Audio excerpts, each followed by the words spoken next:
Ya, hitung-hitungan timnas Indonesia lolos 16 besar Piala Asia 2023 setelah kalah 3-1 dari Jepang.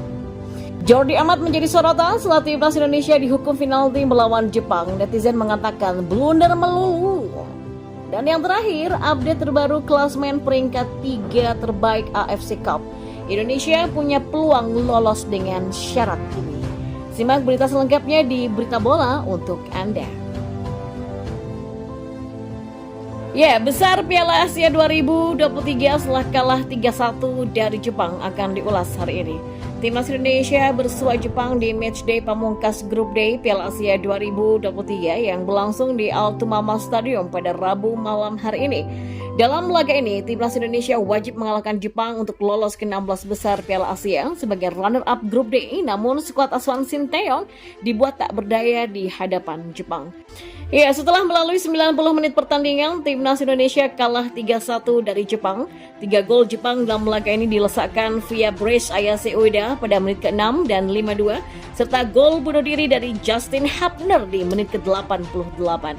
Sementara itu, gol tunggal Timnas Indonesia diciptakan oleh Sandy Wallace pada menit ke-90 plus 1.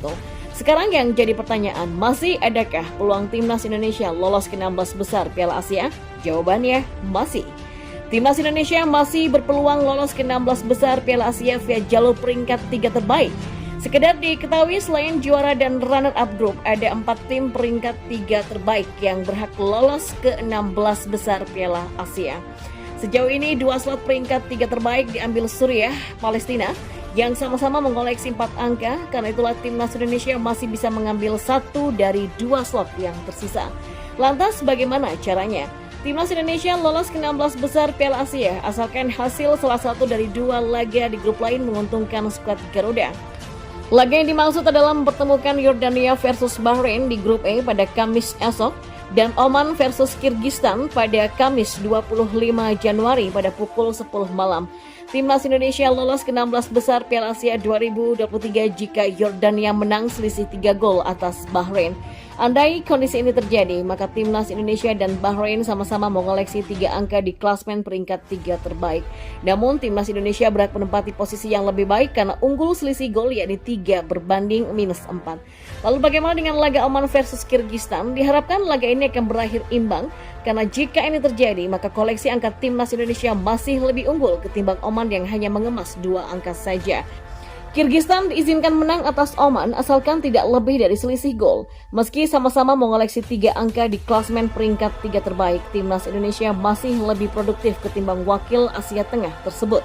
Sementara bek Timnas Indonesia, Jordi Amat, menjadi sorotan setelah menyebabkan Garuda dihukum penalti oleh wasit pada menit ke-4. Jordi Amat dianggap melanggar Ueda yang sedang menggiring bola di dalam kotak penalti Timnas Indonesia. Wasit sempat melihat VAR sebelum memutuskan hadiah penalti diberikan untuk Jepang. Ueda yang maju sebagai eksekutor sukses menjalankan tugasnya dengan sempurna sehingga Indonesia untuk sementara tertinggal 0-1 waktu itu. Blunder Jordi ini menjadi sorotan netizen di akun X karena dianggap tidak perlu. Entah sudah berapa kali si Jordi Amat ini blunder, mulai dari salah passing, salah dalam menghalau bola, salah dalam menjatuhkan lawan, dan yang paling sering adalah membobol gawang sendiri, kata akun @titipan_mafia.